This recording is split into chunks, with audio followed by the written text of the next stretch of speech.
దేవుడిని మనం ఎందుకు నమ్ముతారు ఎక్కువ మంది? చాలామంది అసలు నమ్మడం ఎందుకు నమ్ముతారంటే, నాకు ఆరోగ్యం చూడాలి, నాకు డబ్బులు కావాలి, నాకు దినదినం ఆహారం కావాలి, ఏదైనా సరే అనేసి చాలామంది నమ్ముతారు. డబ్బు కావాలి, అవి కావాలి, ఇవి కావాలి, నా కాలు చేతులు చల్లగుంచి దేవుడా అంటాడు. దొంగోడు కూడా దేవుణ్ణి ప్రార్థిస్తాడు. దేవుడా ఇదిగో నా కాలు చేతులు చల్లగించు, ఇంకా నేను తెచ్చేస్తాను, ఉండిలో డబ్బులు వేస్తాడు దొంగోడు కూడాను. ఆ దొంగతనంలో ఎక్కడ నేను దొరకకూడదంటే దొంగ వృత్తి చేసినాడు కూడా. అయితే ఈ దేవుడు ఇవన్నీ ఆశతోనే మొక్కుతున్నారు. అది దేవుడు ఏది పడితే ఇస్తానని ఆయన ఉన్నాడా? ఆల్రెడీగా కాలు చేతులు ఇచ్చాడు, కళ్ళు ఇచ్చాడు, తెలివి ఇచ్చాడు, నువ్వు కష్టపడి సంపాదించని ఇచ్చాడు, ఆలోచన ఇచ్చాడు, అన్నీ ఇచ్చాడు. అంతేగాని దేవుడు అన్నీ మనకి ఇస్తే ఈ శరీరం, ఆ కండ్లు, ఈ చేతులు, ఇవన్నీ అవయవాలు ఇవన్నీ వర్క్ చేసినవన్నీ ఎందుకు ఇస్తాడు? మనం పని చేసుకుని బ్రతకడానికి కదా. లేదంటే రౌండ్ ఒక బంతిలా చేసిన మనిషిని అలా దొర్లుకుంటూ పోయినట్టు అన్ని చేతులు కాళ్ళు ఇచ్చిన కష్టపడి బ్రతకడం కోసం. అసలు దేవుడు నమ్మడం ఎందుకు నమ్మాలి? అసలు కారణం ఏంటి? దేవుడు కూడా ఎప్పుడు ఉన్నాడు, ఎప్పుడు లేడు. ఆది యందు వాక్యం ఉండు, వాక్యమే దేవుడై ఉండును, వాక్యం దేవుని వద్ద ఉండును అని యోహాను సువార్తలో ఉంటుంది. ఆదిలో ఎప్పటి నుంచి ఉన్నది దేవుడు. ఆది యందు దేవుడు, వాక్యం అయితే దేవుని మాటలు. అంతేగాని దేవుడు ఎలా ఉంటాడు, ఎలాగ ఉంటాడా, అలాగుంటాడని చెప్పుకోవడానికి కాదు. ఇన్ని విధాలుగా దేవుడు, అది దేవుడిని నమ్మడం ఎందుకు నమ్మాలి? అసలు విషయానికి అది. ఇక్కడ దురాత్మ దెయ్యాలు ఎందుకు ఉన్నాయి, దేవుడు ఎందుకు నమ్మాలి, అసలు కారణం ఏంటి, అసలు విషయం ఏంటి, పరిశుద్ధంగా మనిషి ఎందుకు జీవించాలి, కారణం ఏంటి? ఇక్కడ దేవుడు చెప్పింది ఏంటంటే అపవిత్ర ఆత్మ అని యేసుప్రభువు చెప్పాడు. అంటే అపవిత్ర పనులు చేసిన వాళ్ళన్నింటిలో కొన్ని ఆత్మలు ఉంటాయని. అలాగే పరిశుద్ధతగా జీవించి దేవుని దగ్గర భయపడి దినిగా నడిచిన వాడికి దేవుని ఆత్మ తోడేయండి పరిశుద్ధంగా మారుతారు వాళ్ళు. అంటే నీతి కార్యక్రమాలు చేసి ఎన్ని కష్టాలైనా వార్చాలి. యేసుప్రభువు కూడా ఈ భూమి మీదకి వచ్చేసిన తర్వాత కట్టలు, డబ్బులు, ఏమైనా పెద్ద పెద్ద బిల్డింగ్లు కట్టాడా? ఏం లేదు. నలుగురితో పాటు ఆయన ఓడల మీద వెళ్ళడం, సముద్ర తీరంలో నడవడం, చనిపోయిన లేపడము. ఒక శతాధిపతి వస్తాడు, మా కుమారుడికి చనిపోయిన పరిస్థితి ఉంది, జ్వరం తగ్గలేదని, ఎల్లు తగ్గిపోయి ఉంది అన్నాడండి ప్రభు. ఈవేళ ఏ టైంకి చెప్పాడు, రేపు అదే టైంకి అది తగ్గిపోయింది. అది చెప్పిన వెంటనే తగ్గిపోయింది. ఎందుకంటే ఆ శిష్యులు వస్తారు ఎదరగాను, నీ కుమారుడు బాగుపడ్డాడని చెప్పగానే శిష్యులు వస్తారు ఇంటి దగ్గర నుంచి. తగ్గిపోయింది అయ్యా, ఇప్పుడే చెప్పి ఇప్పుడే తగ్గిపోయిందా? దేవుడు మాటలో అంత శక్తి ఉంది. అలాగైతే వైద్యశాలే పెట్టుకున్నావు డబ్బు కోసమే తీసుకో, వైద్యం చేస్తే చనిపోయిన కూడా లేపారు ఆయన. అలాగైతే వైద్యశాల చేసుకుంటే కొన్ని కోట్లు ఇచ్చింది జనాలు ఆయనకి వైద్యశాల పెట్టడానికి, ఇక్కడ హాస్పిటల్ పెట్టి ఆపరేషన్ చేయడానికి. ఈ డబ్బు కోసం వచ్చిన కూడా ఆయన కాదు. ఆత్మ నశించిపోతుంది దానికోసం వచ్చి ఆయన ప్రాణాన్ని పెట్టాడు. మనిషికి ఆత్మ ఉంది, ఇది దేవుని వద్ద నుంచి వచ్చింది. ఆది కాండంలో ఉంటుంది, భూమి నిరాకారంగా ఉండును, శూన్యంగా ఉండును, అగాధ జలములపైన దేవుని ఆత్మ ఉన్నది ఫస్ట్. అదే ఆత్మ మా భూమి మీదకి వచ్చి అన్ని జంతువులన్నీ తయారు చేసి 6వ దినమున మానవుడిని తయారు చేసి నాసికాంధ్రములో ఓదగా నరుడు జీవాత్మయును అన్నాడు. మనలో దేవుని ఆత్మ అనేది వాటి ఉన్నది. ఈ దేవుని ఆత్మని ఏంటంటే పరమాత్మ అంటారు చూసారా, పరలోకం నుండి పరమాత్మ దేవుడు ఆత్మే.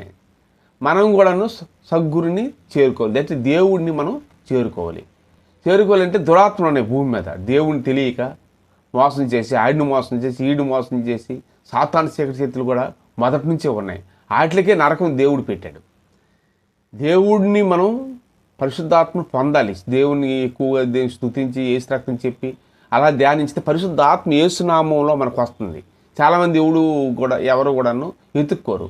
యేసుని మనసు పెట్టి యేసుపరి మీద మీరు స్తుతి యేసు రక్తమైన కాసేపు 1 గంట 2 గంటల రోజు అనండి, మీకు ఒక పరిశుద్ధాత్మ శక్తిని తాగుతుంది. ఇది పరలోకంలో ఉన్న పరమాత్మ ఆత్మ. అది కల్మషం లేనిది, మనకు బాధ లేనిది, సంతోషంగా ఎల్లవేళలో ఉన్నది. అంతేగాని దురాత్మ ఉన్నది, దెయ్యాలు. వాటికి ఏదైనా దొరికితే పీడిస్తాయి, లేదంటే టెన్షన్ పడతాయి, ఎవరి మీద నాకు ఆకలి అవుతుందని వాళ్ళకి పడతాయి, వాళ్ళు కొట్టేస్తుంటారు.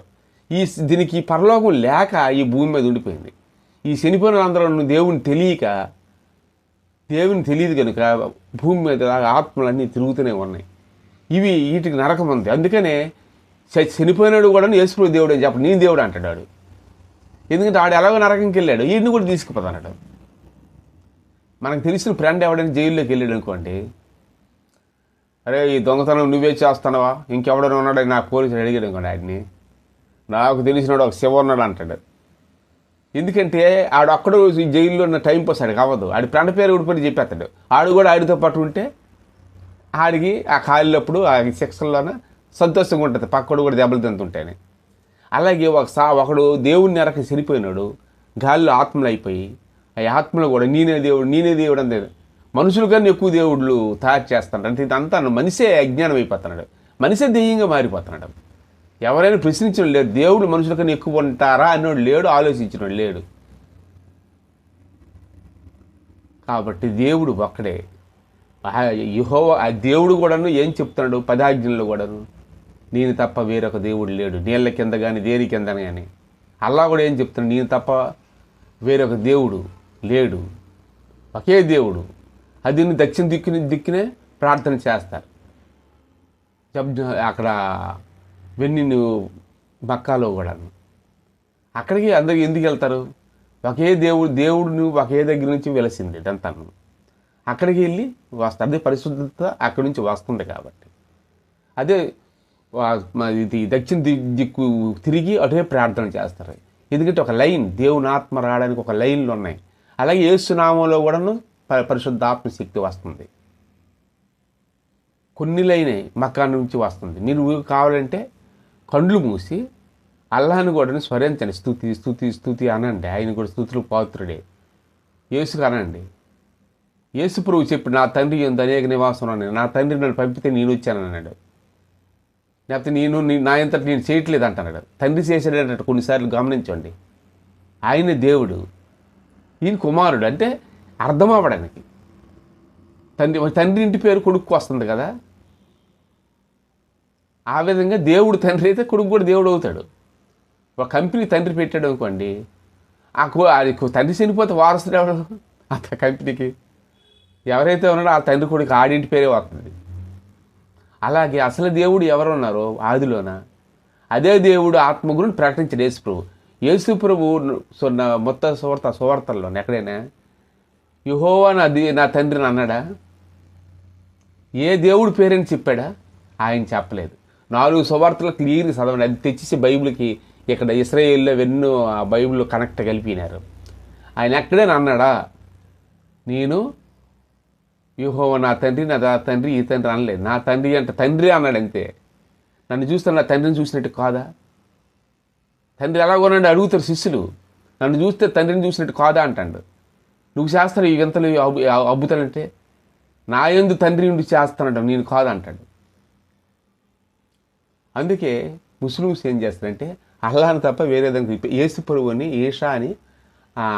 ఏసా సలాం అని ఆయన్ని ఒక ప్రవక్త అంటారు అనమాట, అంతే. అయితే యేసు ప్రభు ఆ అల్లా కూడా మొదటి నుంచి దేవుడే, పరిశుద్ధత మొదటి నుంచి ఉంది. యేసు ప్రభు పుట్టకముందు యేసు ప్రభు ఏంటంటే ఆ కనెక్షన్ కలపాడు అంతే. అది అన్నీ చాలామంది యేసు ప్రభువుని పేరు పెట్టుకొని క్రిస్టియన్ అని బ్రతకడానికి రకరకాల జనాలు అయిపోయారు. అసలే లైన్ తేవట్లే. నా తండ్రి అంటే అనేక నివాసములు ఉన్నాయి, నా తండ్రిని సేవిస్తాను, నా తండ్రిలో ఉన్న పరిశుద్ధత నా దగ్గర లేదా అని అంటున్నాడు. ఆ పరిశుద్ధతగా ఆ మక్కాలో బాగా నడిచిన వాళ్ళు ఎవరు? ముస్లిమ్సే. మరి యెహోవా ఎలాగొచ్చింది, ఇవన్నీ ఎలాగొచ్చేసి అంటే ఇవన్నీ మనుషులు ఎక్కడి దగ్గర కథలు అల్లుకుని దేవుడి పేర్లనే మార్చేశారు. దేవుడు బైబిల్లో కూడా ఏమంటాడు? నా పేరు ఉన్నవాడు అనువాడు మోసేకి చెప్తాడు. నా పేరు ఉన్నవాడు అనువాడు అంటాడు. అల్లా అంటే గాడ్ అంతే. కానీ ఇష్టాసారంగా యెహోవా అని ఇదని పెట్టేసి మనకు ముందు సచిన వాళ్ళందరూ దేవుని తెలియకి వెళ్ళిపోయిన నరకంలో వెనకతలు మనం వెళ్ళిపోవడం కాదు. కానీ ఏ శనకతలు వస్తావా? దేవుని ఆత్మ లేదంటే అల్లానే ప్రార్థిస్తావా అని ఒకటి. ఎందుకంటే దేవుని ఆత్మ యేసులో వస్తుంది. దెయ్యాలు యేసు నామంలో పోతున్నాయి. కొన్ని దగ్గర వాళ్ళు కూడా అల్లా నామంలోన పేరు చెప్తే దెయ్యాలు ఉనుకుతున్నాయి. ఎందుకంటే ఇదేది ఆత్మ ఒకటే. అబ్రహాముకి 2 భార్యలు అయితే ఒక భార్య పిల్లలు వాళ్ళు, ఒక భార్య పిల్లలు క్రైస్తులు, అంతే, ఏం లేదు. అయితే దేవుని ఆత్మ యేసు నామంలోని ఎవరైనా దేవుడు కావాలి నేను చూడాలి అనుకుంటే గ్యారంటీ వారంటీ యేసు నామంలో స్తుతి యేసు రక్తమని ప్రతిక్షణం అనండి, మీ ముఖం దేవదూత వలె వెలిగిపోతుంది. వెళ్ళిపోయే ఆనందంగా మీకు సంతోషం, అదే పరలోకానికి తీసుకెళ్తే అదే పరలోకం. మనిషి చనిపోతే ఆత్మతోని పరలోకం వెళ్తాడు. లేదని చాలా కష్టం. దేవుడు ఎవరు అనేది తెలుసుకొని చాలా మంచిది. Thank you.